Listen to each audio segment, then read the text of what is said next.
We all face, at some point, an inner voice that questions our actions, blames us for our mistakes, and makes us feel insufficient. While self-criticism might seem like a tool for personal improvement, its darker side can become a significant obstacle to growth and psychological well-being. For Carl Jung, the human mind is a battleground where different aspects of ourselves interact, often in conflict. Harsh self-criticism is frequently an expression of the shadow, those parts of our psyche that we reject, repress, or avoid confronting. The more we resist the shadow, the greater its influence over us. Thus, the voice of self-criticism often doesn't reflect our true essence, but rather internal judgments shaped by values, beliefs, and traumas we unconsciously carry. The dark side of self-criticism not only limits our potential, but also disconnects us from self-compassion and acceptance. It fuels feelings of inadequacy, perfectionism, and emotional paralysis, making the journey of individuation, the process of integrating and realizing the self, much more difficult. In this video, we'll explore what Carl Jung taught about the origins and effects of self-criticism and discuss practical ways to transform it into an ally for self-awareness and healing. We'll dive into how to recognize when self-criticism stems from the shadow, how to consciously address internal judgments, and how to reframe that voice to serve our growth. Our guiding question is, how can we transform self-criticism from a silent enemy into an ally for building a more balanced and authentic life? Jung offers us a path. Rather than fighting this voice, we must understand and integrate it, learning what it's truly trying to reveal about ourselves. Jung believed destructive self-criticism often stems from the shadow, the hidden side of our psyche, where we bury traits we deem unacceptable or undesirable. This repression forms over time, shaped by upbringing, culture, and personal experiences. As we strive to meet external expectations, we construct a persona, social mask we present to the world. But the more we idealize this persona, the stronger the shadow becomes, harboring everything that contradicts this idealized image. Harsh self-criticism is often an internal projection of the shadow. For example, someone raised to value perfectionism might develop a persona of high competence and responsibility. However, any perceived failure becomes unbearable as it threatens this idealized mask. Self-criticism then emerges as a mechanism to correct or control those flaws before they're exposed to others. Jung warns that when ignored, the shadow operates unconsciously, sabotaging growth and trapping us in cycles of guilt and shame. Extreme self-criticism, far from helping, creates emotional paralysis, persistent anxiety, and a distorted view of who we really are. Instead of bringing us closer to the self, it keeps us tethered to unattainable ideals and disconnected from our true essence. A crucial aspect of Jung's theory is that every psychological manifestation, including self-criticism, has a symbolic function. The inner critical voice doesn't exist just to torment us. It expresses an internal conflict that requires conscious attention. Jung argued that to deal with these inner forces, we must confront them with honesty. Ignoring or fighting against self-criticism only reinforces its power. Instead, Jung suggested we treat this inner voice as a part of the psyche seeking recognition. Shadow work involves identifying the origins of this critical voice and understanding what it symbolizes. Often, self-criticism reflects deeply rooted fears, fear of rejection, failure, or inadequacy. As we begin to understand and integrate these emotions, self-criticism loses its destructive power and transforms into a tool for self-awareness. To understand the dark side of self-criticism and transform it into a growth tool, it's helpful to observe how it manifests in our daily lives. Let's explore practical examples illustrating its impact and how to address it using Carl Jung's teachings. Consider Jung, a young musician who often feels he's never good enough. After every performance, he spends hours replaying every minor mistake in his mind, ignoring the praise he receives. His self-criticism is relentless. You should have done better. How can you even call this talent?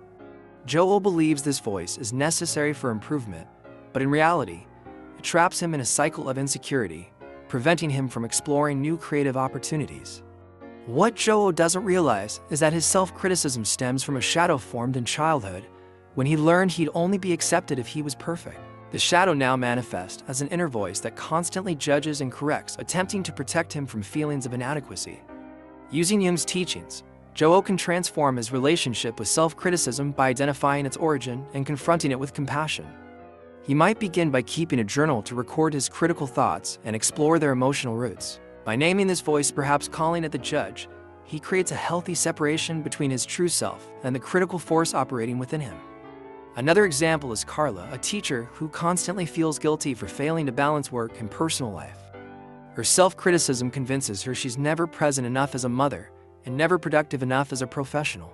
This exhausting cycle of self-sabotage reflects an internal conflict between two archetypes, the devoted mother and the perfectionist. The practice of active imagination, as described by Jung, could help Carla engage in dialogue with these internal aspects. In a guided meditation, she might visualize these archetypal figures and ask, "What do you truly want from me?" Often, the answers reveal unmet emotional needs or internal values that require harmony, such as a desire for self-care or a redefinition of success. These examples demonstrate that self-criticism, when understood and integrated, can transform into an ally that supports our growth rather than destroying us. In the next segment, we'll dive deeper into how shadow integration and alignment with the self can dissolve the negative impact of self-criticism, creating space for acceptance and transformation. Carl Jung viewed the integration of the shadow as essential for transforming the destructive impact of self-criticism into a constructive force. This process requires courage to confront the repressed aspects of our psyche and a willingness to listen to them without judgment. When we ignore the shadow, it manifests through thought and behavior patterns that operate outside our conscious control, such as harsh self-criticism. However, when we begin to integrate it, we transform our relationship with this inner voice, recognizing its symbolic function and its role in our individuation journey. Jung believed that self-criticism often arises as an echo of archetypes operating in our unconscious. For instance, the inner critic archetype, which often fuels our self-criticism, may be a projection of the authoritarian father or the relentless master figures we encountered in life or internalized from collective patterns. These archetypes have a dual function. While they can push us to reach higher standards, they become oppressive when unbalanced. The integration process, the integration of the shadow, begins with the practice of conscious self-observation. Ask yourself, what does this critical voice truly want from me? Often, we discover it is trying to protect us, perhaps from failure or rejection, but does so in a rigid and punitive way. By acknowledging the intention behind the criticism, we can reframe its message in a more compassionate and constructive manner. Conscious inner dialogue. Another powerful tool is engaging in conscious internal dialogue. Jung described active imagination as a way to directly interact with unconscious content. Imagine the critical voice as a figure you can speak with. Ask it, who are you? Why are you here? What do you want me to know? This practice often unveils surprising insights about the fears, values, or desires driving the self-criticism. Connection to the self. Jung reminds us that connection to the self is the antidote to imbalances caused by the shadow. The self, as the center of our psyche, is a source of unconditional acceptance. Practices like meditation, therapy, or creative activities that connect us to our essence help strengthen this inner core, diminishing the destructive power of self-criticism. Transforming the critic into an ally. When we integrate the shadow, self-criticism ceases to be an enemy and becomes a partner in growth. It challenges us to evolve, but from a place of care rather than punishment. Jung taught that to live fully, we must confront the darkest parts of our psyche, and self-criticism is one of them. It is often a manifestation of the shadow, but it can also serve as a gateway to self-awareness and transformation. The key is not to fight self-criticism, but to understand, integrate, and transform it into an ally. In its destructive form, self-criticism traps us in cycles of guilt, shame, and inadequacy, pulling us further from our essence. But through Jung's lens, we see that this inner voice is not an enemy but a messenger. It points to parts of ourselves that need attention and healing. Transformation begins with acceptance, the acknowledgement that perfection is not life's goal, but rather the integration of who we are, with all our light and shadow. By bringing awareness to the origins and purpose of self-criticism, we uncover its potential to help us grow. Instead of hearing "you're not good enough" as a sentence, we can reframe the message, "What can I learn from this situation?" This simple act of reframing transforms self-criticism from something paralyzing into something motivating. Cultivating self-compassion. A crucial step in this process is developing self-compassion. Jung believed that individuation requires the courage to face our flaws and limitations without judgment, approaching them with curiosity and love. Self-compassion is not complacency, it's the foundation for true growth. When we treat ourselves with the same kindness we'd offer a dear friend, we provide our psyche with the safe space it needs for transformation. Connecting with the self. Finally, connecting with the self offers the broader perspective we need to overcome self-criticism. The self reminds us that we are more than our mistakes, more than our limitations, and that the journey to becoming whole is full of imperfections, and that's part of its beauty. A shift in perspective. Remember, the voice of self-criticism doesn't have to be an executioner. It can be a teacher.